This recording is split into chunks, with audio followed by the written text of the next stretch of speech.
Hello बच्चों, let's see the question which says that the nodal plane in pi bond of ethene is located in। हमारे पास चार option है जिसमें first option है कि in the molecular plane, second है कि a plane parallel to the molecular plane, third है a plane perpendicular to the molecular plane which bisects the carbon carbon sigma bond at right angle, और fourth है a plane perpendicular to molecular plane which contain carbon carbon sigma bond. तो इस question को solve करने के लिए हम एक प्लेन अज्यूम करते हैं लाइक दिस, और हम जानते हैं कि जो कार्बन और कार्बन एटम्स होगा वो इस प्लेन में ही आएगा। ओके, तो this suppose it is a molecular plane, और अब क्या होगा, इसमें दो कार्बन, इथीन में क्या होते हैं, 2 कार्बन होते हैं लाइक दिस, तो ये और ये कार्बन ऐसे आएंगे। ओके, तो अब ये कार्बन में क्या होगा कि एक सिग्मा बॉन्ड फॉर्म होगा, तो सिग्मा बॉन्ड फॉर्म होने के लिए क्या होगा, इसका ऑर्बिटल लाइक दिस होगा, ऐसे और ऐसे। ठीक है, सिमिलरली इस कार्बन का भी क्या होगा, ऑर्बिटल ऐसे होगा, और ये एक दूसरे को ओवरलैप करेंगे और क्या होगा, यहाँ पे सिग्मा बॉन्ड फॉर्म होगा। तो हम देख सकते हैं कि जो सिग्मा बॉन्ड है वो प्लेन में ही है। ठीक है, तो प्लेन के पैरेलल ही सिग्मा बॉन्ड बिलोंग करता है, प्लेन के परपेंडिकुलर बिलोंग नहीं करता है।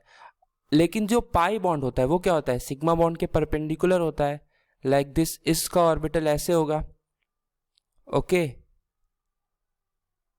लाइक दिस, और इनमें अब क्या होगा, ये दो प्लॉन क्या हो गए, मतलब दो पाई बॉन्ड्स क्या होंगे इस ऑर्बिटल के परपेंडिकुलर, तो इसमें क्या होगा, ऐसे पाई बॉन्ड फॉर्म होगा।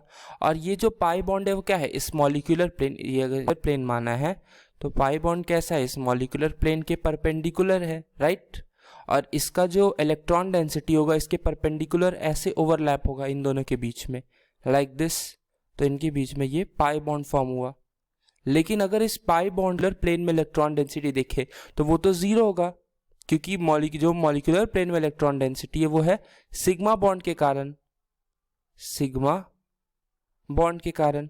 तो जो पाई बॉन्ड है उसकी जो नोडल प्लेन होगी वो क्या होगी, मॉलिक्यूलर प्लेन में बिलोंग करेगी, क्योंकि उसमें उसका कोई भी इलेक्ट्रॉन डेंसिटी नहीं होगा, क्योंकि उसकी जो इलेक्ट्रॉन डेंसिटी है वो प्लेन के परपेंडिकुलर है, ना कि प्लेन में। तो हम लोग देख सकते हैं हमारा first option is the right answer of the question, that is the molecular plane, क्योंकि उसके मॉलिक्यूलर प्लेन में कोई भी इलेक्ट्रॉन डेंसिटी नहीं है पाई बॉन्ड का, क्योंकि सिग्मा बॉन्ड की इलेक्ट्रॉन डेंसिटी मॉलिक्यूलर प्लेन में बिलोंग करती है। So A, that is the molecular plane, is the correct answer of the question. Hope you understood it well.